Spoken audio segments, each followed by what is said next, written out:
But I'm really sorry. That is really a terrible explanation as to why counting went on in State Farm Arena, ballots that were under a table when election observers went home.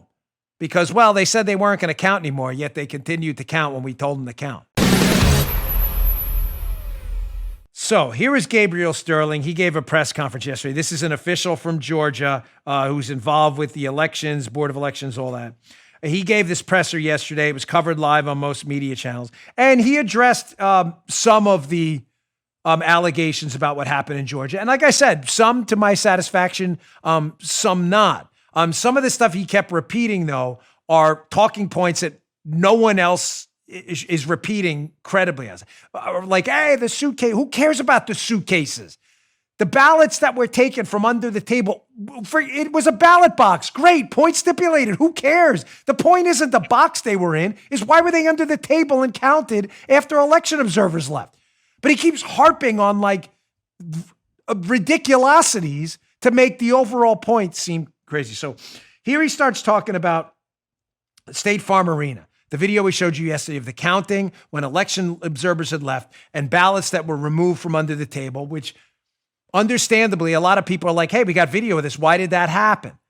But notice, he never really addresses the why of the officials stopped counting at 10:25 at night on election night. Oh, well, they were tired? In a largely Democrat county, Fulton County, you just decided on election night to randomly stop counting, election observers leave, and then you start counting again? Notice how he handles this and makes you all try to sound stupid by asking a basic question, but he never addresses the real issue. What the hell did they stop counting for on election night and then keep counting? Check this out.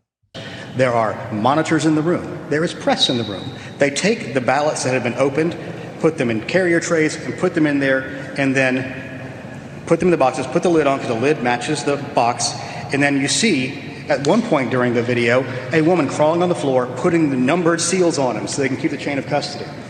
Approximately 10:25, 10:30, the secretary in our office receives word that Fulton County is shutting down for the night at State Farm Arena.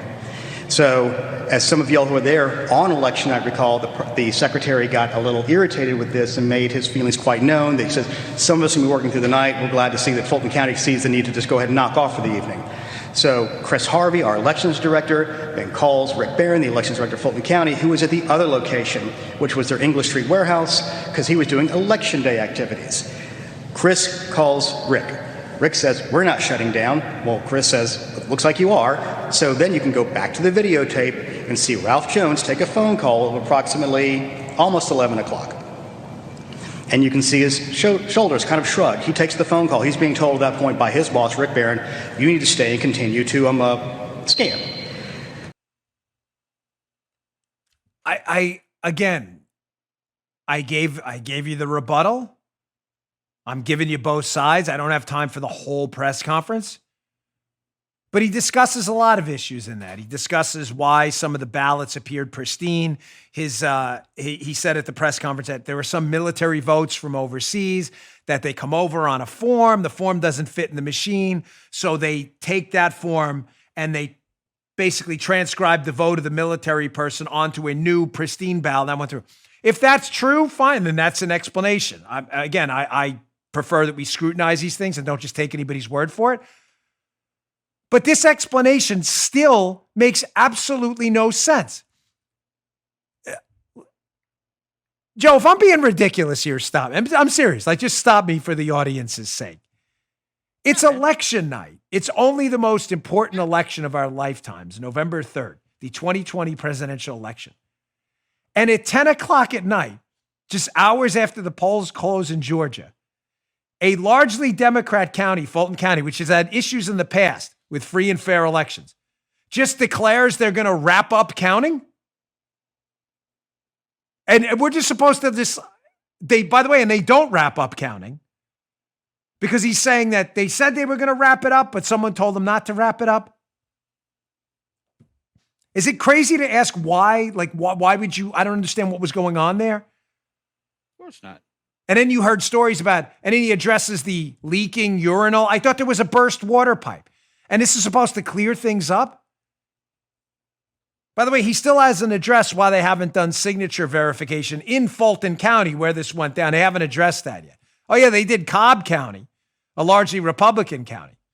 But he hasn't addressed why they haven't done Fulton County. Again, we're all just supposed to take their words for it. Told you I give you both sides. Unfortunately, Gabriel Sterling's side, he leaves out these critical details. Some of the stuff was addressed to my satisfaction. Good. Appreciate the tone, not so condescending, but whatever. My tone can be off sometimes too.